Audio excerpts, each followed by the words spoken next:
Hello and welcome back.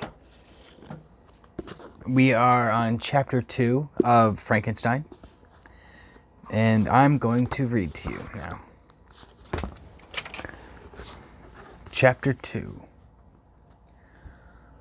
When I had attained the age of 17, my parents resolved that I should become a student at the University of Ingolstadt. I had hitherto attended the schools of Geneva, but my father thought it necessary for the completion of my education that I should be made acquainted with other customs than those of my native country, than those of my native country. My departure was therefore fixed at an early date. Early date. But before the day resolved upon could arrive, but before the day resolved upon could arrive, but before the day resolved, I don't understand what that sentence is saying, but before the day resolved upon could arrive, the first misfortune of my life occurred, an omen, as it were, of my future misery. Elizabeth had caught the scarlet fever, but her illness was not severe and she quickly recovered. During her confinement, many arguments had been urged to persuade my mother to refrain from attending upon her. She had at first yielded to our entreaties, but when she heard that her favorite was recovering, she could no longer debar herself from her society and entered her chamber long before the danger of infection was past. The consequences of this imprudence were fatal. On the third day, my mother sickened. Oh, Jesus Christ. Her fever was very malignant, and the looks of her attendants prognosticated the worst event. Prognosticated.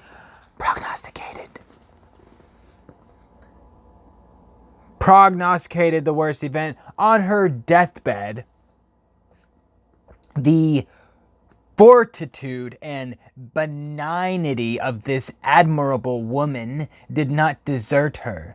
She joined the hands of Elizabeth and myself. "My children," she said, "my firmest hopes of future happiness were placed on the prospect of your union. This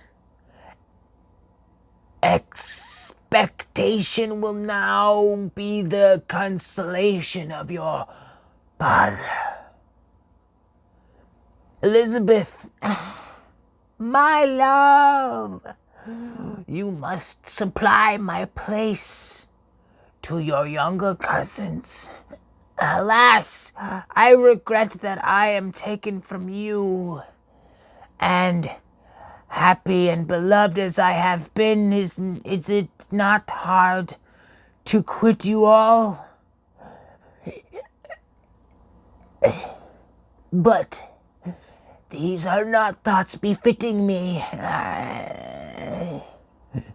I will endeavor to resign myself cheerfully to death.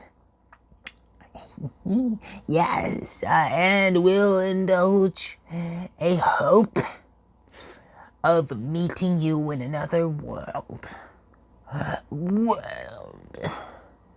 She died calmly.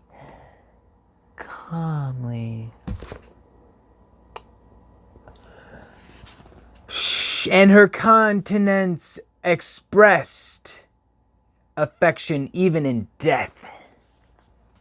I need not describe the feelings of those whose dearest ties are rent by that most irritable evil, the void that presents itself to the soul, and the despair that is exhibited the countenance. It is so long before the mind can persuade itself that she, whom we saw every day and whose very existence appeared a part of our own, can have departed forever. That the brightest of a beloved eye can have been extinguished, and the sound of a voice so familiar and clear to the ear can be hushed, never more to be heard. These are the reflections of the first days, but when the lapse of time proves the reality of the evil, then the actual bitterness of grief commences. Yet from whom has not that rude hand rent away some dear connection? And why should I describe a sorrow which all have felt and must feel? The time at length arrives when grief is rather an indulgence than a necessity, and the smile that plays upon the lips, although it may be deemed a sacrilege, is not banished.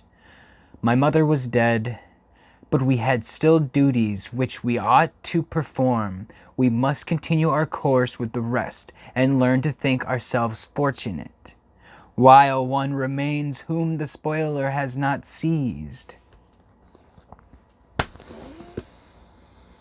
Deep words by this guy. His name, I still don't really know. My journey to Ingolstadt, which had been deferred by these events, was now again determined upon.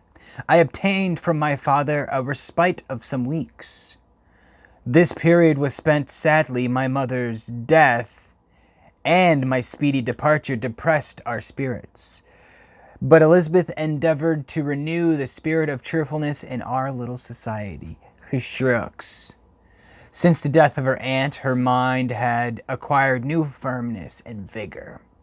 She determined to fulfill her duties with the greatest exactness, and she felt that the most imperious duty of rendering her uncle and cousins happy had devolved upon her.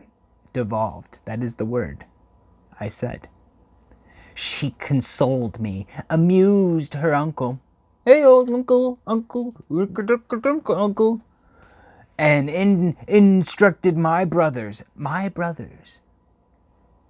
And I never beheld her so enchanting as at this time. Oh, I think I fucked that up. As at this time, it's the page-turning thing. As at this time, when she was continually endeavoring to contribute to the happiness of others, entirely forgetful of herself.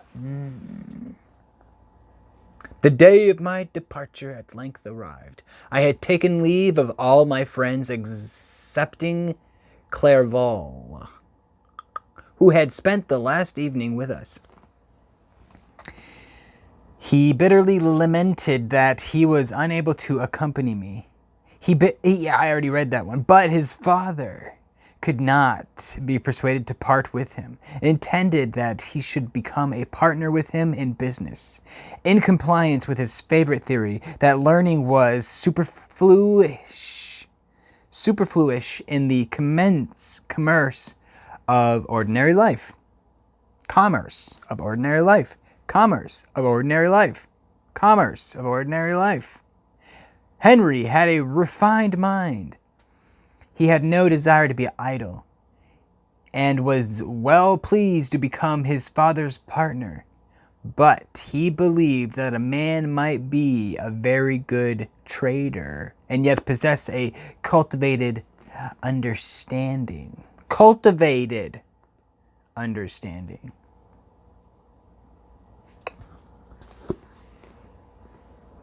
Let's take a pause-a-rooney right there. And, don't want to lose that spot.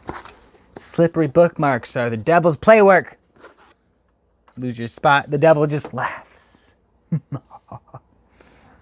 Gotcha. Well, let's check out part 2, shall we?